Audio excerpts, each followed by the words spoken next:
धतूरे का जो पुष्प है उसको दो जगह पर समर्पित किया जाता है।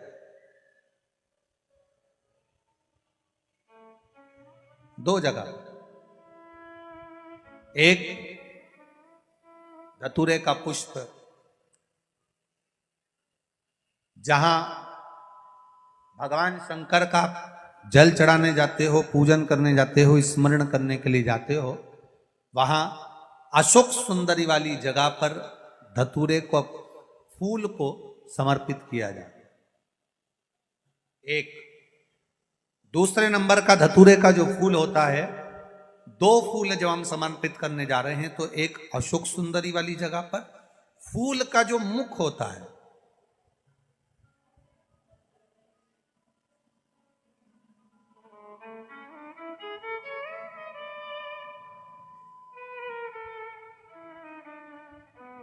मान लो ये फूल है धतूरे का।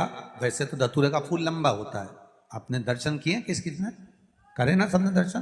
धतूरे का फूल लंबा होता है। अब वो लंबा जो पुष्प है उसका जो खिला हुआ भाग है, जो खिला हुआ, और पीछे की जो डंडी है, तो अशोक सुंदरी वाली जगह पर जब हम समर्पित करते हैं, अशोक सुंदरी वाली जगह पर जब हम उसको चढ़ाते हैं, तो जैसे ये शिवलिंग है और यहाँ सामने अशोक सुंदरी की जगह है, तो जो अशोक सुंदरी वाली जगह पर हम पुष्प समर्पित करते हैं तो खिला हुआ जो भाग है, जो खिला हुआ भाग है, उसको इस तरह से रखते हैं कि शिवलिंग की ओर उसका खिला भाग जाए, और डंडी का भाग इधर गणेश जी, कार्तिकेय जी और 33 कोटि जो देवी देवता हैं उस ओर उसका भाग जाए, उसका भाग ऐसा समर्पित।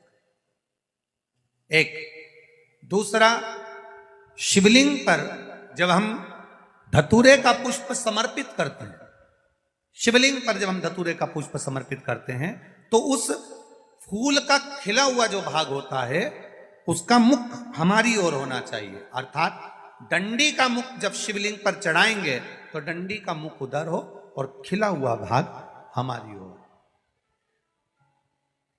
बहुत अंतर है महाराज। जैसे बेलपत्री चढ़ाते हैं तो बेलपत्री चढ़ाते समय डंडी का मुख अपने ओर कर लेते, पत्तियों का मुख उधर कर देते, तो खिला हुआ जो भाग है वो हम अपनी ओर रख लेते हैं। अब कनेर का पुष्प इससे विपरीत में चलता है।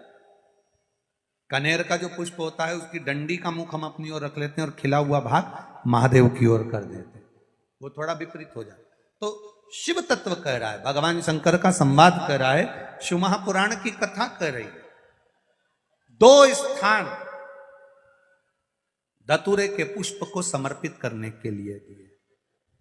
कौन कौन सा स्थान है? जम के बोलो। पहला, जम के बोलो।